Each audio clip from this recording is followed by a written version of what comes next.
தமிழகத்தில் 22 இடங்களில் அதீத மழை பதிவாகியுள்ளதாக வானிலை ஆய்வு மையம் அறிவிப்பு. அதிகபட்சமாக கிருஷ்ணகிரி மாவட்டம் ஊத்தங்கரையில் 50 சென்டிமீட்டர் மழை பதிவு. கிருஷ்ணகிரி மாவட்டத்தில் முழு கொள்ளளவை எட்டியது பாம்பாறு அணை.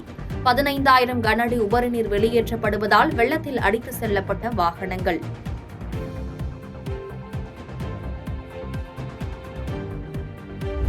தென்பெண்ணை ஆற்றில் ஏற்பட்டுள்ள வெள்ளத்தால் ஊருக்குள் புகுந்த நீர். கரையோரங்களில் அரிப்பு ஏற்பட்டு அணை உடையும் நிலையில் உள்ளதால் மாவட்ட நிர்வாகம் சார்பில் போதிய ஏற்பாடுகள் இல்லை என பொதுமக்கள் குற்றச்சாட்டு.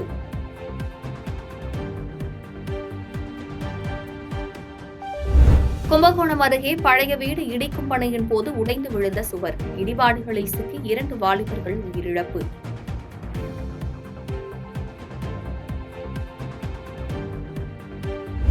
உத்தரப்பிரதேசத்தை சேர்ந்த விவசாயிகள் இன்று டெல்லி நோக்கி பேரணி.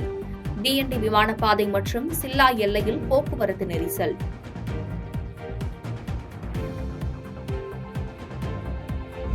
சத்தீஸ்கரில் மோர்மிட் கிராமத்தில் நிறுவப்பட்டிருந்த செல்பேசி கோபுரத்தை தீயிட்டு எரித்த நக்சல்கள்.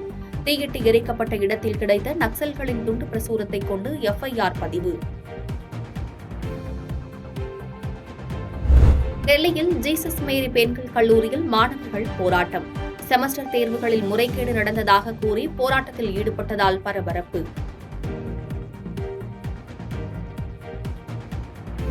புதுச்சேரி தமிழ்நாடு எல்லையில் அமைந்துள்ள கோட்டக்குப்பத்தில் குடியிருப்புகளை சூழ்ந்த வெள்ளம். நூற்றுக்கணக்கான வீடுகளின் தரைத்தளம் மூழ்கியதால் பொதுமக்கள் அவதி.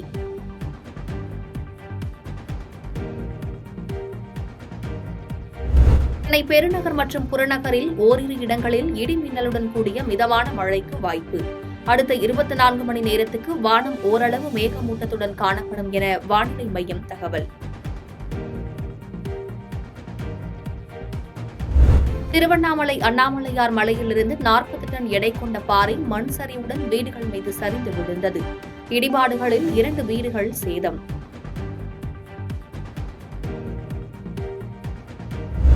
பெரியார் சிலை உடைப்பு குறித்து கருத்து தெரிவித்ததாக ராஜா மீது தொடரப்பட்ட வழக்கு.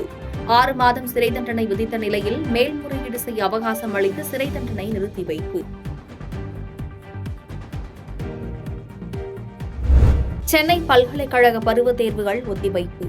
அண்ணாமலை, திருவள்ளூர், சேலம், பெரியார் பல்கலைக்கழக தேர்வுகளும் ஒத்திவைக்கப்படுவதாக அறிவிப்பு.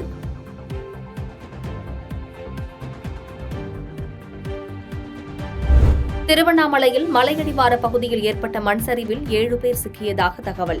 170 மீட்புப் படை வீரர்களுடன் மீட்புப் பணி தீவிரம்.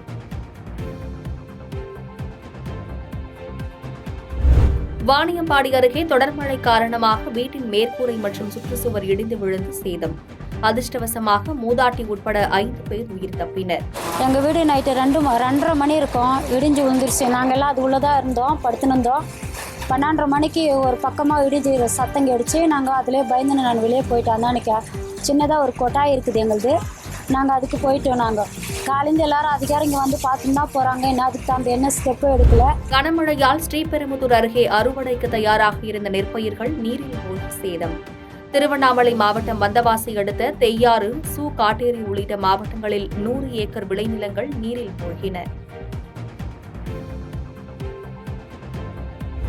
சங்கராபுரம் அருகே 50 ஏக்கருக்கு மேல் பயிரிடப்பட்டிருந்த பப்பாளி மரங்கள் வேரோடு சாய்ந்து சேதம். அதிகாரிகள் ஆய்வு மேற்கொண்டு உரிய இழப்பீடு வழங்க விவசாயிகள் கோரிக்கை.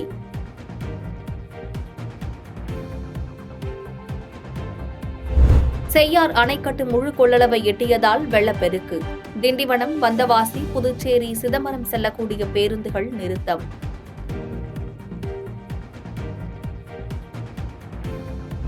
பெங்கல் புயலால் கொட்டி தீர்த்த கனமழை. குளம் போல் காட்சியளிக்கும் விழுப்புரம் புதிய பேருந்து நிலையம்.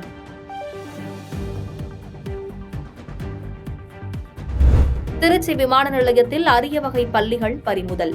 மலேசியாவிலிருந்து பள்ளிகளை கொண்டு வந்த பயணியிடம் அதிகாரிகள் விசாரணை.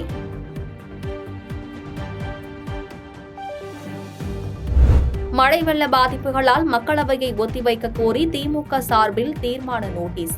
கடலூர், செங்கல்பட்டு, புதுவையில் ஏற்பட்டுள்ள பாதிப்புகள் குறித்து விவாதிக்க வலியுறுத்தல்.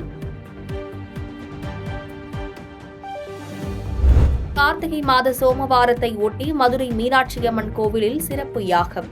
108 சங்குகளை லிங்க வடிவில் வைத்து சிறப்பு பூஜைகளுக்கு பிறகு அபிஷேகம்.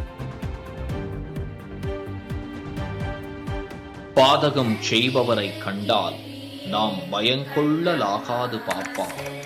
மோதி மிதித்து விடு பாப்பா, அவர் முகத்தில் உமிழ்ந்து விடு பாப்பா. அண்மை செய்திகளை உடனுக்குடன் தெரிந்து கொள்ள இணைந்திருங்கள் இயம்நாடு தொலைக்காட்சியுடன்.